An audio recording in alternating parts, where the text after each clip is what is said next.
Welcome to this online interview by Project Cargo Weekly. Our special guest of honor today is Mr. Stewart Lawton. He's the general manager of WCS Consulting and is right now based in Dubai, UAE.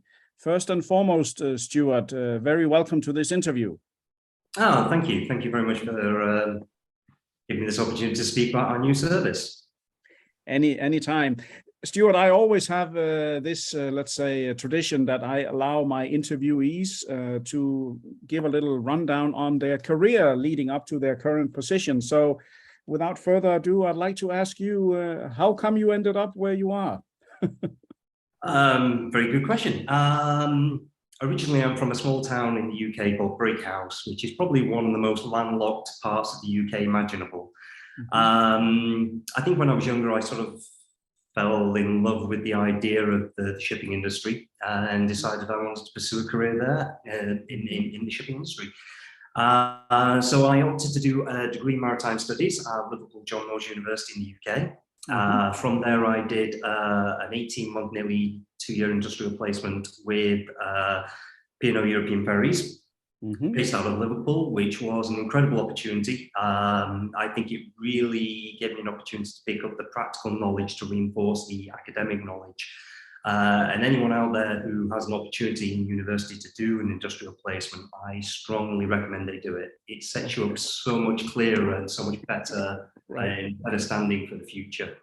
After leaving university, I joined Hamburg Sud, which is an absolutely fantastic company to work for. Had the perfect balance of being a family-owned company at that time and a corporate structure. And again, fantastic company, worked with some fantastic people who really taught me a great deal about liner shipping and liner operations, to a lesser degree port aspects. Because that wasn't really part of the role, but it was an incredible place to work. I was there for nearly 4 years. In fact, just over 4 years, I think it was nearly 5 years. And from there, I had an opportunity to join Gulf Tainer, based in Kuwait. At that point, Gulf Tainer had just got a concession to do shadow management and consultancy at Kuwait Port. So this position came to my attention. I decided, you know what, I quite like the idea of going overseas and giving this a go. Again, I think it was a sort of spirit of adventure aspect that I sort of fell in love with the idea of going to Kuwait and had in my mind it was real frontier kind of, you know, a real frontier opportunity. The reality is you could put someone in Kuwait, put someone in Dubai, and you'd be hard pressed to tell the difference. It's hard. Yes. But anyway, I fell in love with the idea, and it was one of those bizarre twists of fate where the people who would be my immediate bosses and people I've stayed in touch with to this day and people that our paths do still cross. Sorry, hello, me one moment, my coffee's just arrived. Yeah, go ahead, take it. We need it. Yeah, it was one of those bizarre twists of fate where the people I would be working with ultimately knew people that I was in contact with via Hamburg Sud. And on the strength of the recommendations, I was offered the position. So joined Gulf Tainer in Kuwait for 3 years. Again, absolutely brilliant company to work for. Really learned a lot. There were then and there still are now some very, very talented people at Gulf Tainer. So yeah, that was my first real move into the port side of things. And I'm really proud of what we and the team achieved in Kuwait. The point when we were there were long anchorage times. Perhaps some of the equipment wasn't being as utilized as it could have been. And we made a definite impact over the 3 years that Gulf Tainer had the contract in Kuwait.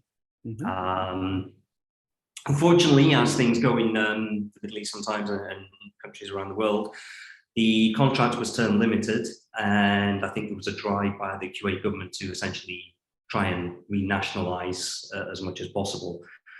So the contract sadly came to an end. Gulf Tainer gave us the opportunity to move around a little bit for the following 6 months to 12 months. So I spent a little bit of time in the head office in Sharjah, working with the projects team there. And I also had a fantastic opportunity to go to the Comoros Islands for 4 months, I think it was. Oh yeah, that sounds interesting, yeah. Comoros Islands, beautiful, beautiful islands, absolutely beautiful. It was a small little terminal there on the island of Moroni. Ships are discharged at anchorage, and it could be into barges, and it could be container ships, it could be general cargo ships, bulk ships. Everything's discharged to barges, come alongside, and we had a barge crane set up on the quay side that would then discharge the barges. Okay. But yeah, very, very interesting little terminal, and as I said before, beautiful islands. And then after that, unfortunately, I departed Lawton. I decided to take a little bit of time out for myself for about 6 months, and then I ended up taking a position in the Falkland Islands. Oh, wow. Which again was a very interesting position, partly came around because of the pre-existing relationship with Hamburg Sud. They were at that time sort of a partner for the Falkland Island government and a number of fishing companies who wanted to start their own containerization service from the Falklands. The fisheries in the Falklands is a big volumes, well, relatively big volumes. And it's one of the few areas in the world where it readily favors containerization, but they haven't quite got it off the ground. Right. So it was an incredibly interesting thing. That included doing limited shore infrastructure and so on, as well as vessel chartering arrangements and so on. Yeah, it was a really, really interesting project, really, really great time I had in the Falklands. Fortunately, I'm not sure how much I can really say on this point. There was a little bit of external pressure, shall we say, on the service from other entities in South America. And unfortunately, Hamburg Sud had to make a strategic decision about whether they continued with the service. Ultimately, the point when I decided that it was time for me to move on, there were a number of favourable options left on the table for SAS, the South American Atlantic Service, as it was called, to pursue. And I'm very pleased to say that SAS is still functioning to this day. And it's, yeah, it's really proud of the time spent in Falklands as well. Very interesting. From the Falklands, I had an opportunity to rejoin Gulf-Tainer, basically, and go to their Iraq terminal. Oh, yeah. It was an opportunity to work with one of the people I mentioned previously, a gentleman called Peter Smith, exceptional boss in every respect of the word. And chance to work with Pete again, I thought, why not? Absolutely, why not? So they just recently acquired Berth 8 in Uncasa Southport. It was a startup operation with essentially 2 mobile harbour cranes. And we'd also got a concession to expand and redevelop what is now ICT, or Berth 11 in Uncasa. So yeah, it was an incredible opportunity. Stayed in Iraq with Gulf-Tainer for 2 years, no, sorry, 3 years.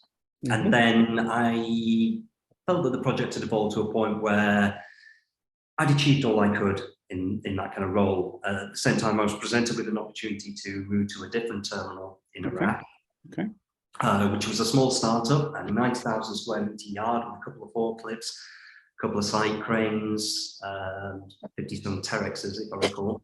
And sorry, 60-ton, I think. And no quayside concession at that point. It was literally a satellite yard.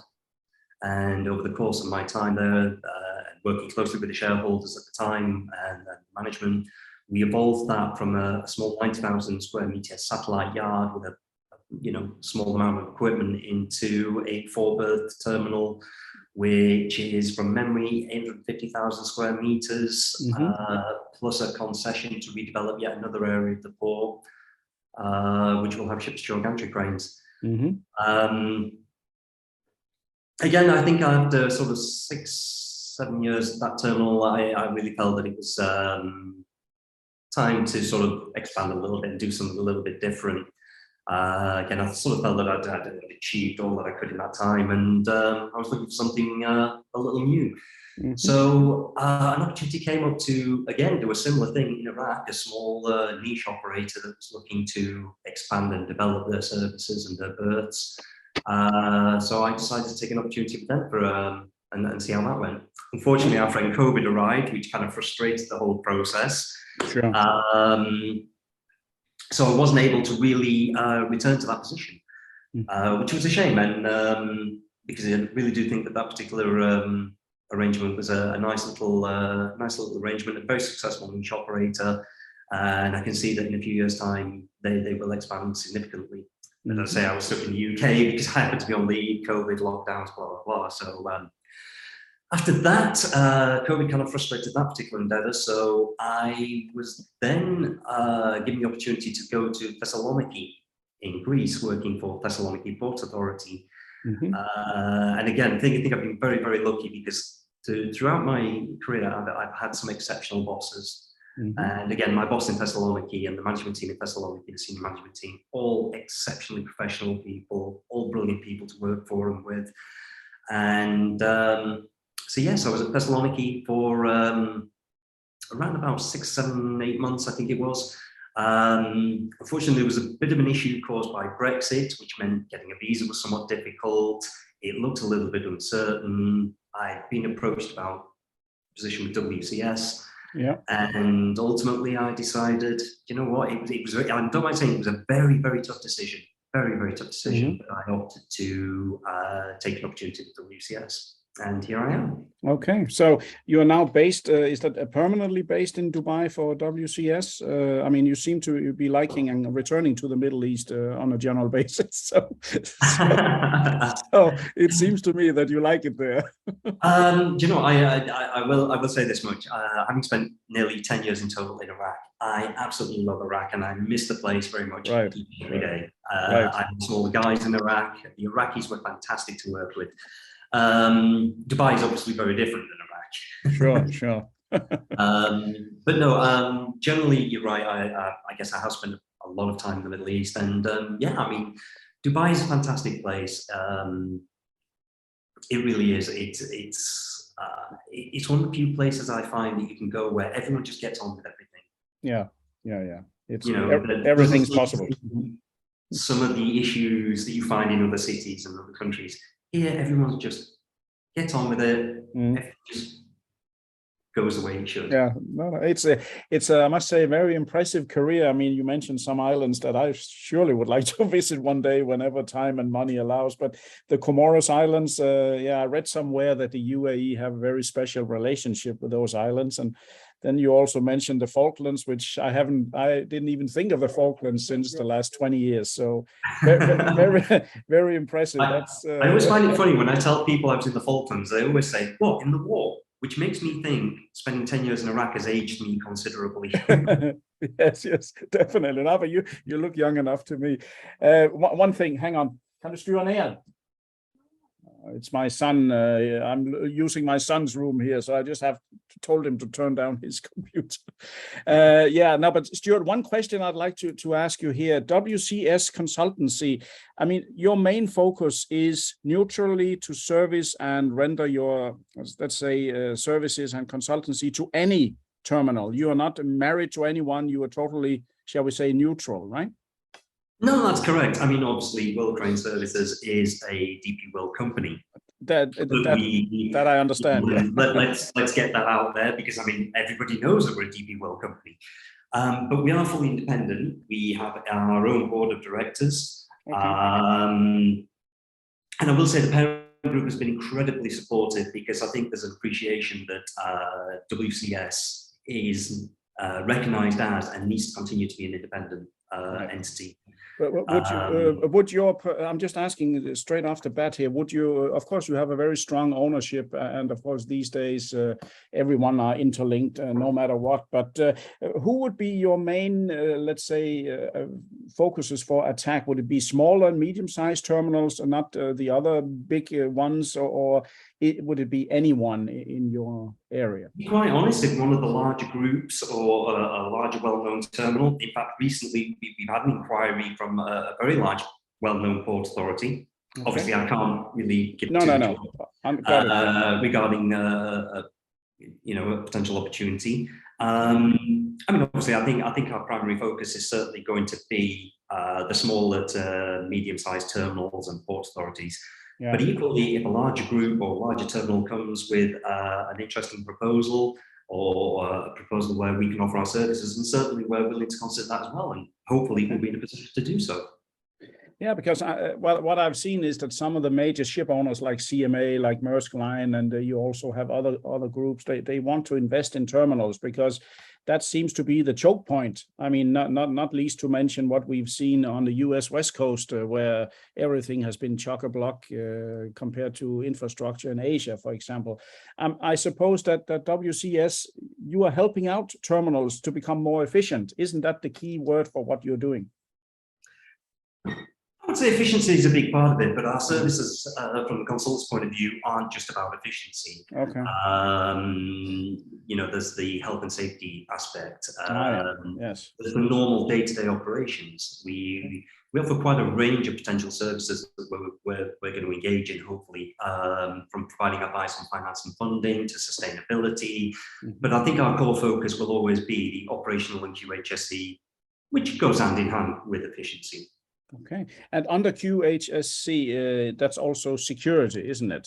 I mean, terminal security. We would include security in there, but we do, again, security risk management is also a service aspect that we do cover. Okay, so that means, let's say I'm the owner of a mid-size terminal somewhere in Africa, and I need some help in order to get me up to scratch with the modern day requirements. I could contact you. You would give me a quote for these services, or is that a one-time thing, or how does a consultancy like that work? Do you sign a contract for some years or to maintain it, or how does it work? To be quite honest, our approach throughout this has been that we wanted to offer something that wasn't available from other consultants. Right. We wanted to work very much on the ground and in hand with our clients. So rather than just getting an inquiry and feeding back a quote, I will give an example now. There's a particular client that we're speaking to, and they very much want to engage our services. We're happy to progress things on a more, how can I put this? We're happy to progress things to a certain amount by simply giving a few pointers in the right direction. Okay. Rather than you have an inquiry, here's a quote.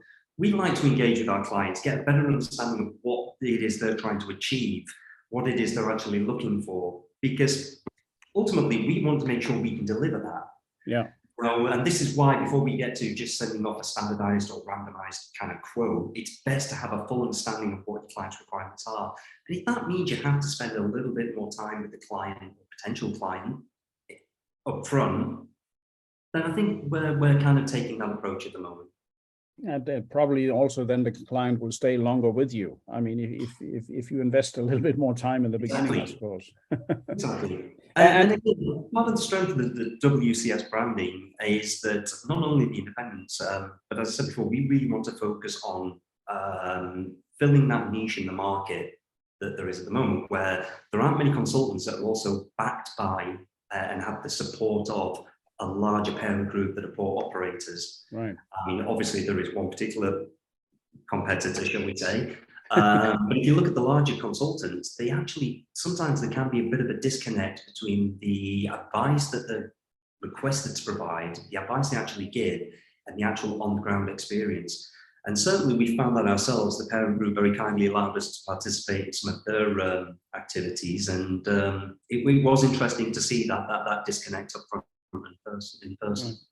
You certainly, it seems to me that you have the best of both worlds. I mean, not only do you have a strong and progressive parent group, and but you also have what it seems to me like a very high or total degree of freedom to act neutrally and but still, let's say, learn from experiences that your parent group has. I mean, DP World must be one of the largest in the world running terminals, isn't it? Yeah, we're in the top 10. If I recall from memory, I think we're number 3, or rather DP World number 3. But they are very, very successful, large-scale port operator with a wealth of experience. Yeah. And we're able to tap into that and draw upon that. As I said before, the support from the parent group has been phenomenal and very refreshing, I've found, because I sort of expected to come into this and be told, you can't do this, you can't do that. No, the parent group has been incredibly supportive, supportive. That's good to hear. How is your team? I mean, you are one guy, but you can only be one place at a time. What kind of team do you have in place to support you? I suppose traveling. Quite lucky because we've got a wealth of resources available through the group. So we put a lot of arrangements in place where we can draw upon the group resources as and when needed, covering pretty much every range of our service aspects. Okay. Additionally to that, obviously over the years, there's a number of very trusted people that I know in the industry who also we can engage on a ad hoc basis as and when needed. And in addition to that, we also are looking at some strategic partnerships with other parties. Okay. So hopefully as the consultancy develops and progresses and starts to grow and build, we'll be in a position to obviously expand the direct team. But clients shouldn't be put off by that at the moment. As I say, we simply have this massive wealth of resources we can draw upon. Yes, no, it's and I have read your recent press release, which was quite an eye opener. It's very impressive, and I think it seems to me, and also with your experience, I mean, a lot of people talk about what they have done and so on, but I mean, you've been to some places where very few have been. I mean, you've really been outside the Beltway, and I think in my book that counts for a lot when people talk about real hands-on experience. I mean, Comoros and Falklands and Iraq. It's not an everyday experience, I think. I suppose not. But again, that was also something that I found quite refreshing because, yes, predominantly my background has been on the grounds operations. Yeah. But I have also been very lucky that the some companies I've worked for and the roles I've had have allowed me or required me to move into taking on commercial aspects and to look at certain business development aspects. But first and foremost, I'm an ops guy. Yeah. You know, I like to play with cranes. Yeah, I like the thrill of hammering a vessel as quick as possible. Yeah, no, but it's as I said, if you had in your CV Hamburg, Rotterdam, Antwerp, it wouldn't have been the same as Casa, Comoros, and Falklands. You know, what I mean by this is it shows that you know how to solve problems because it's another set of problems you meet in these, shall we say, outports, right? Exactly. Strangely enough, I always remember saying this. My first real experience of this phrase that I used was actually just shortly after leaving Kuwait when I was with Lawton in Sharjah. And I remember speaking to the then terminal manager because there was always in Lawton, there was always the little thing that Corbacan was the big beast, you know, where Sharjah, small little terminal. And I was actually saying to the then terminal manager, do you know what? The thing is, Corbacan is so efficient, it runs itself. They actually used to have, at the time, a brilliant terminal manager, an East German gentleman called Dag Fromke, who ran the place like a Swiss watch. Yes. It's got to be said, Dag ran the place very well, and so did his predecessor, a gentleman called Ed Fimbo. But yeah, Corbacan ran very efficiently, but it sort of ran itself to a certain degree. And my comment was, I think sometimes, the terminal manager Sharjah, sometimes people don't fully understand the challenges of a small terminal. And I still maintain that to this day. The challenges of a smaller terminal are very, very different than those of a mega terminal. Definitely. Now, it's funny you mentioned a name that, of course, I know a little bit from the past. I think Dag Fromke. I met him actually when I was a passenger on board one of the CMA CGM ships in Corfacan. And he showed me around the terminal there, and quite a tough guy. And as you would expect from a German, it was 9 o'clock, not 9:02. You know. So, oh yes. So, but anyway, it's. I'm sure sometimes you need to be a bit tough in certain conditions. But look, Stewart, I must say I'm very impressed with your background. I'm quite sure that many of our viewers will be duly impressed as well. What's the next for you? You have started now in this new consultancy. What is the first step now going forward? Corona is hopefully soon over. Are you on a plane soon again, or are you full speed ahead? We're currently talking with a number of different clients over a number of different projects, and also working on a number of tender opportunities. Separate to that, we are going to continue providing some assistance to the parent group where needed. There's opportunities there where we can assist with with some of the project assessment work, and that very kindly allowed us to participate in that process. Right. So that's pretty much the immediate plan. As I say, hopefully we'll be in a position where we can continue to grow and develop the new consultancy business. Yeah, no, I'm quite sure it sounds to me like it's the right initiative at the right time and with the right guy at the helm. So good on you, as they say in Australia, I think. Oh, thank you. So, Stewart, I want to say formally many thanks for your time during this interview. Thank you very much. Thank you. And thank you for this opportunity to present WCS Consulting. Yeah, you're anytime, my friend. So to all our listeners, viewers, and readers from around the world, this was yet another great interview. Of course, I have to say that. Interview with Mr. Stewart Lawton. He is the General Manager of WCS Consulting, right now based in Dubai, UAE, and a most experienced and capable gentleman. So do stay tuned for further interviews in the near future. Thank you.